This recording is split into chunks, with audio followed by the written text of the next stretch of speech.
Na yi tunanin cewa kasancewa ta musulmi zai ba ni garkuwa da kariya wurin cewa wani musulmi dan uwana ba zai ci mutunci ba. Musulmi, ina ka baro tauhidinka, ina ka baro imaninka. Na san dai umma ba za ta cutar da kai ba, kuma komin da dadewa gaskiya za ta. Tabbatar cewa duniya tana da zafi haka ba sai bayan rasuwan ɗana. Zan roki Allah ya zaba mu abin da ya zama alkhairi.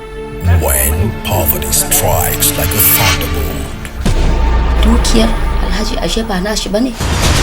Dukiyar ta ce.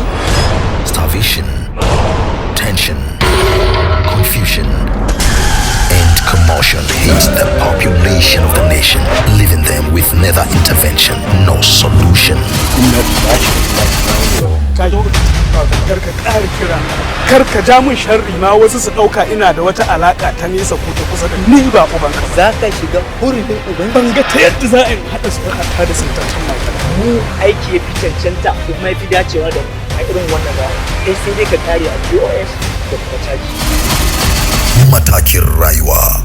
Kuma menene ai bai kamata ka ringa wulakanta wanda yake kallon ka da daraja ba. Ai yanzu zama zan ki min wa'azi wata. Wai kai me yasa ba a taba kawo maka maganin arziki ka yi amfani da shi ba? In ki faɗa min duk abin da kika gara in ga dama. Rayuwa Multimedia Enterprises emerges with a banger.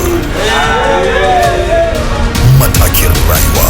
Na rantse da Allah ba zan yi digiri ni in je ina saka caji ina PO mutanen wallahi. Too many graduates and countless undergraduates and numerous illiterates chases too fewer services reserved for the VIPs. Matakin Rayuwa. Wai dan Allah malam me yasa kake nuna kiyayyanka ga wa'annan bayanan? Sai dai har yanzu sun kasa samun cikakkiyar shaida guda ɗaya da za ta asalantar da wannan yaron mu gane asalin wane shi. Kai baka san komai ba sai shirme. Life turns upside down and inside out. Equip yourself with the undisclosed secrets to unlock the stages of life. Matakin Rayuwa. Ko yanzu kana ganin akwai wanda zai ce min ga yadda zan yi rayuwata? Badalwa Allah badalwa.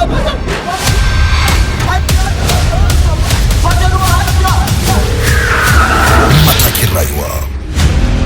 Story and screenplay Yarima Marubuci. Producer Yarwa Usman Ahmad. Director Usman Adam Galadima. Matakin Rayuwa. Bincike fa a addini harka ta aure a nan.